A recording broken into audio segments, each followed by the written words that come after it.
Now, these larger bays that overlap here, I'm going to tap in this one here. You can see this curve here and the curve over on this side, and one might suggest, well, this is just simply a erosion from standard water and wind.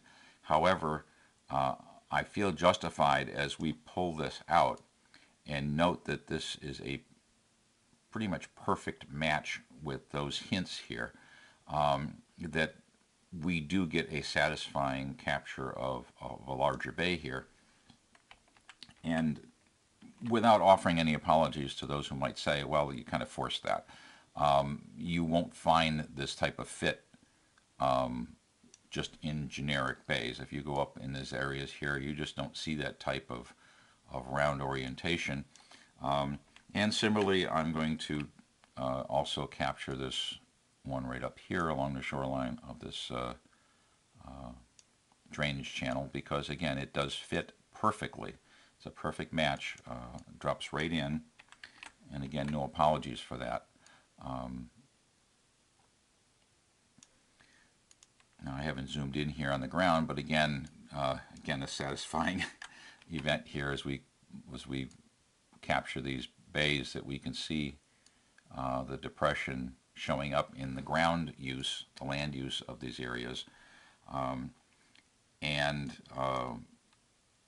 certainly clear on the LiDAR also.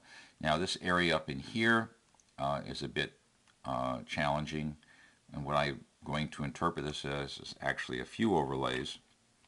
And again, we're using a little license here, because as we drop this shape in, we see again a perfect match to the orientation of this this rim.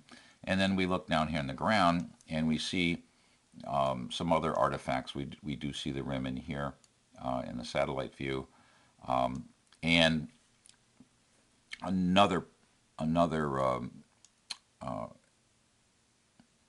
asset here is the fact that this road does bend around this bay here, and we quite often see that the roadways are built to follow the contours of the bay. What we have here is a previous bay that was identified before in a survey up to now, and just to demonstrate what happens here, these go up on the web and the cloud. After they're processed, we create this overlay name based on the quadrant, the octant that it's in here, this 321 octant. And then a 7163 is one of 10,000 possible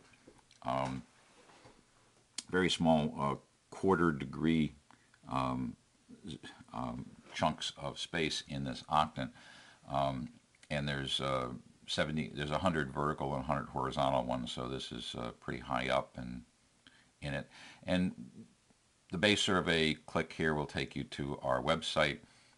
This load overlay will actually go into the Fusion table that maintains this, identify the overlay, and drop it onto the Earth for us here. It shows up from the web.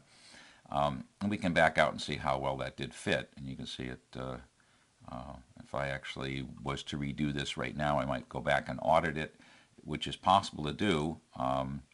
I can actually edit this item and change it slightly if I would feel more comfortable with it that way. For instance, looking at this roadway here, I might suggest that the rim actually comes right out to the edge of this roadway, where it didn't show up that way, or it's a little bit clear to see here in the LiDAR.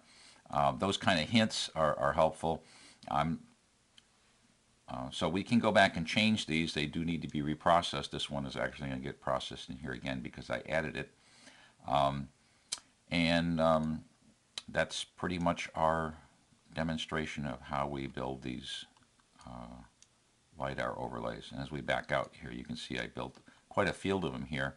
But in order to properly finish this out, I've got to continue across this area all over in here, up in here, and both in the LiDAR and in the ground. Obviously, there's hundreds of more bays within this octant here in South Carolina. Thank you.